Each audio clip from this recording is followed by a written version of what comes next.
to another episode of Hudson's Highlights. What we do on my channels, we discuss movies and TV shows and things within that space. So, as promised, we're going to be discussing Daredevil Born Again episode 8. I know I'm one episode behind, but I will get episode 9 out tomorrow. I just finished watching it. It was a banger. But keeping in context here, this will be a full spoiler discussion of episode 8 of Daredevil Born Again. So if you have not checked the episode out, please check out now. Go ahead and watch the episode and come back once you have completed it. So the episode does open with Bullseye looking outside of his cell window. You don't know it's him at the time, but he is looking at this blue rose.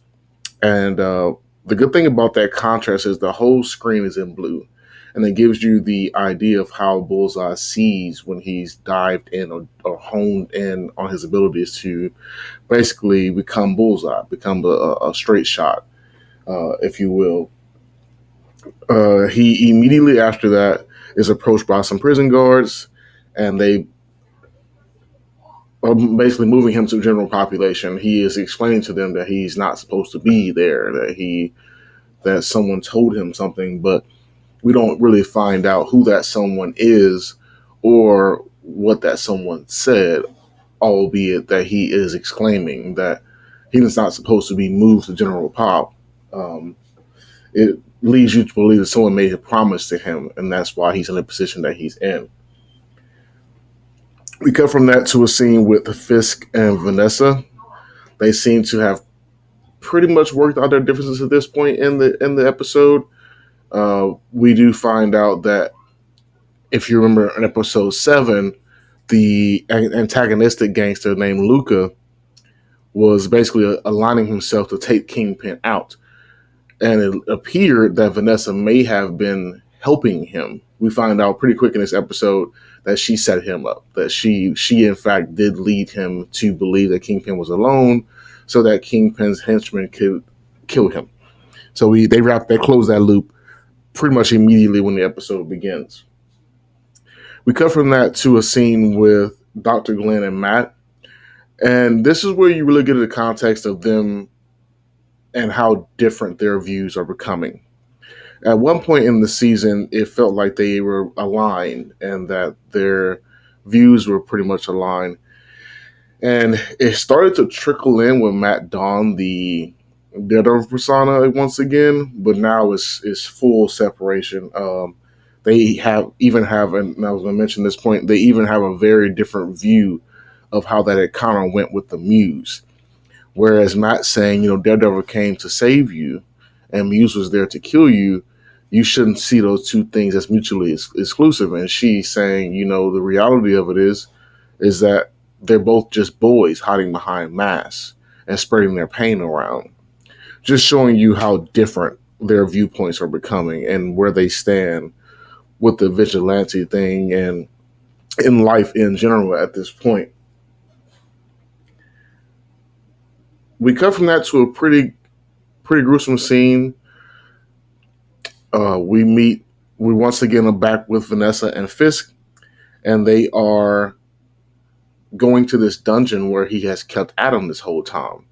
And Fisk is pretty much telling her, listen, I can't live without you. So he's essentially giving her the choice. You could let him free, but if you let him free, then the gun's for me. And on the table, you'll see a gun and a key. And what that basically is telling her is that if you open that door, you're killing me. She chooses to pick the gun up and kill Adam.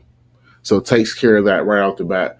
This all happens within the first 15 minutes or so in the show. So the pace is fantastic. The pace there, you can feel this show is coming to a head here. Like they know this is the culmination. These are the last 2 episodes of the season. So a lot of things get buttoned up here pretty quick. Strangely, Bullseye, once Matt and Dr. Glenn separate, he makes it back to his office. He finds out that Bullseye has requested to meet with him.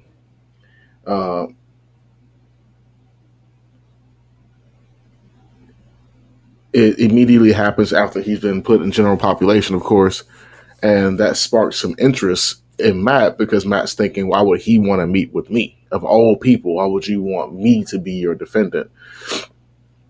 They don't outright say that he knows Matt is Daredevil, but it wouldn't make any sense. I guess if you look at it from a point of view, if that was Matt's friend, so why would Matt's friend defend you? From that point of view, that would make sense, but it wouldn't make sense from a legal point of view because Matt's just a counselor. He's just an attorney. There's not much he can do by way of solving his friend's murder, even if you were to give him evidence. The evidence would have to be turned over to the police department and so forth and so on. So it leads me to believe that he knows who Matt is when he dons the mask. But I could be wrong there. So let me know what you thought in the comment section. I could be wrong. It's just the way it made me feel. It made me feel like this guy knows more than just Matt is a lawyer. What really stood out to me in this episode was that Matt is clearly struggling at this point. He's struggling because he knows that there's so much he can do as Daredevil. And there is so much that's going on in the city with Fisk and Vanessa, and now Bullseye has been moved to the general population, which sparks a bunch of questions. Him and his love interest are at odds about the vigilante standpoint and where they stand in society and whether they should be even allowed to operate in society. So Matt is really having a hard time. And he goes back to the old bar where him and Foggy and Karen would hang out, and the last place that Foggy was seen alive after he was assaulted or shot by Bullseye. And in that bar, he meets with the old bartender who happens to still be there. She's thinking about reopening the place. And she mentions that Foggy was drinking a bottle of Old Melvin's, and it sparked curiosity out of Matt because he was like, why would he be drinking celebration whiskey when there's nothing to celebrate? And then it dawns on him, he must have known he was going to win that case, which sparks Matt into this frenzy of, well, now he's thinking he was killed because he was going to win that case and not just the cliche of lone gunman with a vendetta to cross. No, there was more to this, and Matt starts to try to dive into that. He does agree to meet with Bullseye because of the information that he's found out with a bottle of Old Melvin's. And in a fit of rage, of course, Matt being understandably upset with the Bullseye, upset being the lighter term I could use here, he smashes his face into the table pretty quick. They have a few back and forths, and then Matt goes straight up and starts smashing the dude's face into the table. You do see that you hear a crack in his mouth, and you assume that a tooth is broken. And then Bullseye says, "Thank you, counselor." So, and if you watch the trailers, then you kind of know where this is going. But anyway, so we cut from that, and Fisk is basically going to throw this gala. It's going to be a gala, but in this gala, it's going to be a twist. In the first gala he went to, he was basically trying to meet with the billionaires to placate to them and to get them to be on his side. And this time around, you meet that very first billionaire female who was really given Kingpin the what is for in the previous gala. But this time around, at this new gala that Kingpin is throwing, you do get the sense that she's afraid of him. Like something's happened since their last conversation at that gala that we see them at least have a conversation about, because she's speaking with Swordsmaster at this point, and you figure out that in this conversation there has been a shift, a tonal shift in how she views him, where she was saying things like he thinks he's in charge, he thinks he's running things, he thinks he knows what's going on. Now she's more saying things like, I don't want to upset him, let's not have him overhear our conversation. Just really on edge and really nervous about what may come out of the conversation. She pretty much cuts the conversation off and just walks away from him. And then especially when Swordmaster asks, where's your husband? She says away, and then she just has to leave, which leads us obviously to believe that Kingpin has this dude tied up somewhere. And the reason why I keep calling him Kingpin now, I was calling him Mayor Fisk, but you see, you start to see a big tonal shift in Vincent D'Onofrio's character, and it goes from, and this is the episode where it really shows through.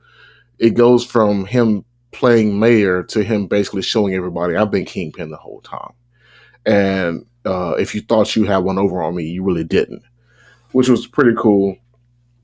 Uh, Bullseye does, in the next scene, use that tooth that he broke when Matt smashed his face into the table to fire the tooth into one of the prison guards. He fights his way free, gets out, makes it to the gala himself. Uh, this time, we cut to Dr. Glenn trying to reach Matt, and she can't. And you can really just see the disdain in her face. Like, at this point, if there was any salvaging of the relationship, it is being torn further and further apart, because now you can see that she just feels like this guy's a lost cause. I don't know why am I even dealing with this guy. Uh, there was a really cool scene in the gala, though, and I'm going to mention the big one that everybody knows about, but I'm going to mention one that I thought that stood out to me. It was the conversation so during the gala, Kingpin was using that opportunity to bring in billionaires and basically talk to them about what he wants from them, just showing you who's in charge now. And he brings in Swordsmaster, and he's basically telling him, listen, um, this is the way things are going to go. How much money are you going to give me? And Swordsmaster tries to hold his ground, and Kingpin pretty much returns that smugness he got from him at the first gala, uh, basically telling him, that this isn't a threat, this is a warning. And we're repeating the words that Swordsmaster said to him in a previous episode, which I thought was pretty cool, having that play back, just showing you the pivot, the shift in power, and who's in control now. And although they thought they had all the cards, Kingpin really was the one playing with the right deck. Really cool scene there. I thought that was pretty cool. As I mentioned, Bullseye does make it to the party. At this point, if you watch the trailers, and you know that they've done a dance shift where now Kingpin is dancing with Dr. Glenn and Matt is dancing with Vanessa. During this dance, though, Matt hears that Vanessa is going to confess to something that she had done. And this is where Matt really realizes that maybe Vanessa was the reason that Foggy was killed, because Kingpin, keep in mind, wasn't around when all this is happening.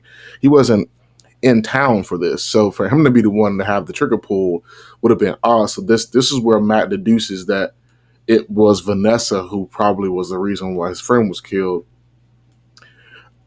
As I mentioned, Bullseye does make it to the top. He gets inside. He's dressed as one of the the vigilante task force members. He knocks one of them out, grabs one of their rifles, and he fires.